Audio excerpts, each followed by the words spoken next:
Bonjour à tous, je m'appelle Fleury Kilian, je suis professeur de plasturgie au lycée Nelson Mandela à Audincourt. Bonjour, alors moi c'est Abdelhamid Chahed et je suis professeur de plasturgie également au lycée Nelson Mandela à Audincourt. Donc on va vous présenter le CAP CCPC, donc chaudronnerie plastique et composite, nous avons au lycée du coup. En premier temps, on va vous parler un peu du lycée. Donc c'est un établissement qui compte environ 650 élèves, répartis d'une classe de 3e prépa pro jusqu'à des classes de BTS et licence. Donc on a 7 classes de bac pro, 8 de CAP. On a 2 BTS différents et une seule licence. Donc au lycée, on a une demi-pension, une cantine qui présente de très très bonnes prestations. Donc tout est directement préparé sur place. Donc l'une des meilleures de la région. On a aussi un internat qui est qualifié d'excellence. Donc au niveau des chambres, on est sur des chambres de 2 à 4 personnes et on a 56 places au maximum dans l'internat. L'établissement, par rapport à la vie des élèves, on a une MDL, donc une maison des lycéens. Donc ça fonctionne par abonnement à l'année, on va dire. Donc il y a une petite somme à verser en début d'année et vous aurez accès pendant vos heures de trou, entre guillemets, ou pendant les heures du midi, pour les internes aussi. Du coup, une salle dédiée spécifiquement juste pour vous, où disons, il y a plusieurs activités à réaliser. Pour ce qui est de l'accessibilité à l'établissement, donc on est situé en plein milieu d'Audincourt. On a la place du marché qui n'est pas très loin. Donc place du marché, c'est on va dire le boulevard des bus. Tous les bus passent par la place du marché. Et pour ceux qui habiteraient un peu plus loin, il y a des spéciaux qui vous déposent directement devant l'établissement, pardon. Et donc très très facile d'accès. Donc pour l'établissement, on a à peu près fait le tour. Et donc par rapport au CAP, donc le CAP chaudronnerie plastique et composite, donc il faut savoir que ça se déroule sur 2 années, donc la seconde et la terminale. Et d'une manière générale, vous allez avoir à peu près 15 heures d'enseignement professionnel et une dizaine d'heures d'enseignement général. Donc par rapport à l'enseignement professionnel, nous on a un atelier qui est spécifique au CAP chaudronnerie plastique et composite. D'accord. Et dans cet atelier, vous allez avoir plusieurs machines, notamment une machine de découpe laser, d'autres machines de thermoformeuse, aussi des machines en fait qui sont plus manuelles. En fait, le CAP chaudronnerie plastique et composite, donc c'est un CAP où vous allez avoir de la créativité. C'est-à-dire que vous allez fabriquer des pièces, mais c'est vous qui allez avec avec le professeur voir la conception de la pièce. Voilà. Donc par exemple là on a un petit exemple de bateau, voilà qui est un peu voilà qui est devant vous. Et donc ce bateau là, donc c'est vous qui allez le dessiner d'abord sur feuille avec le professeur bien entendu, et ensuite aller le réaliser dans l'atelier avec plusieurs étapes.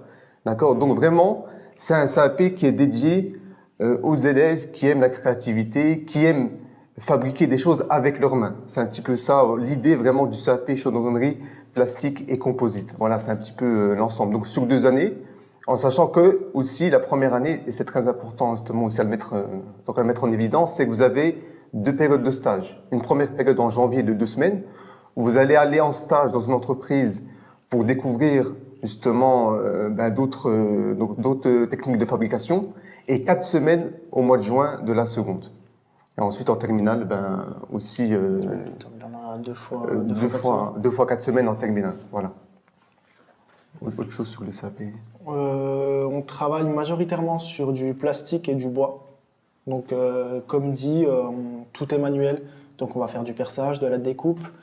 On va faire aussi du pliage, de l'assemblage par collage, par le biais de visserie ou autre. Et on peut aussi faire de la peinture. Enfin, tout ce qui est travaux manuels, on est capable de le réaliser. Et c'est, comme l'a dit mon collègue, c'est beaucoup avec votre imagination en fait. On se base aussi énormément sur des idées d'élèves qui aimeraient réaliser tel ou tel objet, et on va faire en sorte de pouvoir, dans la mesure du possible, les réaliser.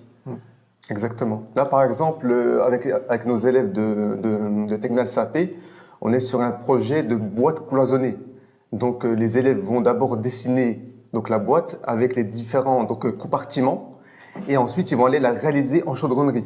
D'accord? Donc ils vont faire la découpe, l'assemblage, le collage, avec les compartiments, etc. Et ce qui est intéressant aussi, c'est que chaque groupe de travail va avoir sa boîte en fait qui va être personnalisée. C'est-à-dire qu'on a une boîte de départ, et ensuite chaque élève ou chaque groupe d'élèves va avoir sa propre boîte avec ses propres dimensions. Et ce qui est intéressant aussi, comme disaient les collègues, c'est qu'on peut aussi mixer le plastique, le plexiglas et le bois. Donc, il va y avoir des élèves qui vont avoir une boîte à 100% bois, d'autres 100% en plexiglas, et d'autres qui vont mixer, par exemple, l'extérieur en plastique et l'intérieur de la boîte avec des tiroirs, etc., en bois. Donc, c'est vraiment, on est vraiment dans la créativité, dans le travail manuel, et c'est ça qui est intéressant, justement, spécifiquement dans cette filière, donc chaudronnerie, plastique et composite. Voilà. Donc, sur 2 années scolaires, avec, je répète, 4 semaines de stage, 6 semaines de stage en première année, 6 semaines. et 6 semaines en deuxième année. Voilà. Donc avec 15 heures d'enseignement professionnel et une dizaine, 12 heures à peu près d'enseignement général. Donc avec les maths, le français, donc le sport, etc. Voilà. Sur 2 ans. Ensuite, il faut savoir une chose aussi, c'est qu'effectivement, en CAP, il y a une spécificité. Pour l'examen, vous n'avez pas d'examen ponctuel à la fin du CAP. Tout se passe en CCF. Les CCF, c'est quoi? C'est des contrôles en cours de formation. C'est-à-dire que nous, par exemple, en professionnel, on va vous accompagner dans la réussite de l'examen et à la fin de la terminale, avril, mai, juin, on va vous faire passer un CCF, un contrôle en cours de formation, avec une pratique, avec donc un contrôle pratique donc dans l'atelier et un contrôle donc plus théorique en salle. Voilà. Mais en fait, on vous prépare au CCF, au contrôle en cours de formation, pendant les 2 années. Voilà. Savoir aussi qu'à la fin du CAP, selon votre motivation, il est possible de basculer en bac pro plasturgie. Et du coup, vous serez directement propulsé en première bac pro. Ça vous évite de refaire une seconde. Exactement, ouais. Ouais, c'est des systèmes de passerelle, exactement. Exact. Voilà pour la présentation. Pour la présentation de la filière.